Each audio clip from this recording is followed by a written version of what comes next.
Hi Akashvani CRS Siaha ani min ngai thatu te le min thlir tu te zong zong chibai kan bu veka cheu tuna chuan announcer la thlan hun kan manganga kan program hi medium wave meter zahni panhi point bel panhi kilohertz sanghazali somria pangale fm za point khat megahertz puan ani ole tuna chuan kan hmaloka Christmas te kan lo thleng teule to em a tun truma po hian Christmas la moi tak tak kan ngai thladona ama sabera chuan si lazar moyan thiam tang mea signi eng ti asak ilongai thlang u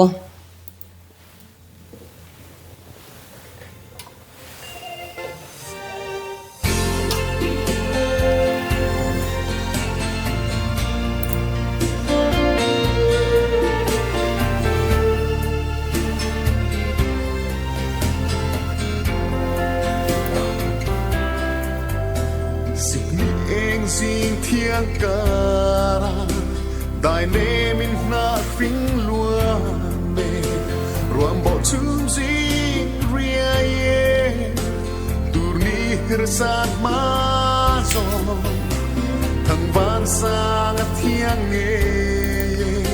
sir vật ram môi chuông em đang reng hiang kỳ zong tin lai lúa đang xa par lệ hữu ba ruan tin ăn môi nghe nung chất tin chia nhân xích tiếng lo mi chất toan bất thiên an chia tung tổ sinh pha lên lim tin cần uy giá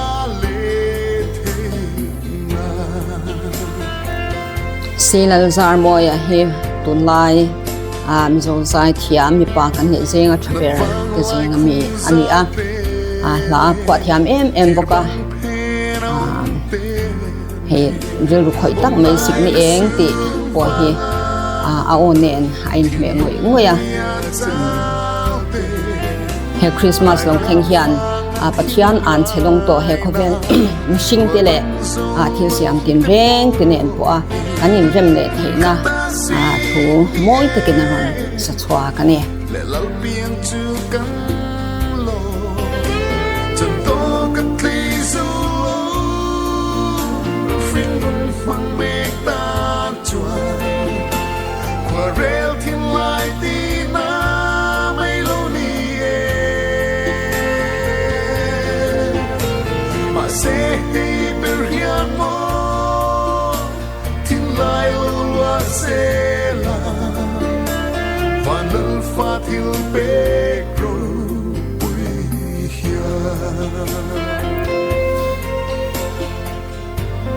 kan van ni tak zatani pathian engkim ti theyan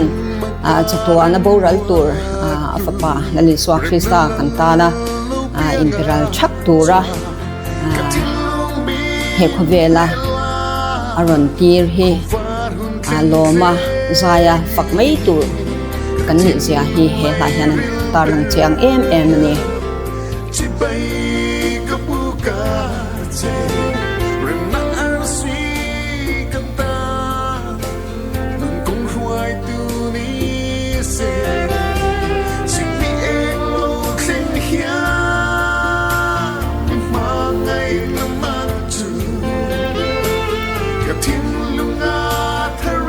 he Christmas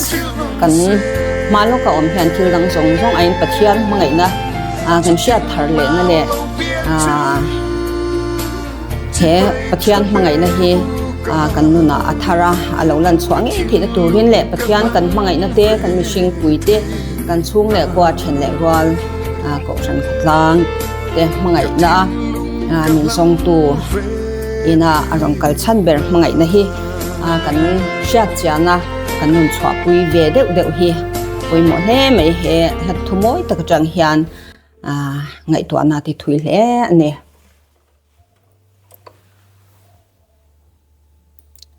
ole tun truma tan chuan kan du tok le ri do nanga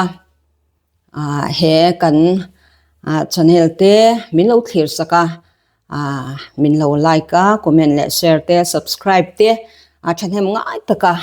in mi troi om na kan lo deal mola kan hma lo ka Christmas kum thar lo thleng tur hun puite tlim le lo taka mang thep tur pan du sang na kan hlan mol chewani in zawain bye bye phot ule kan lo me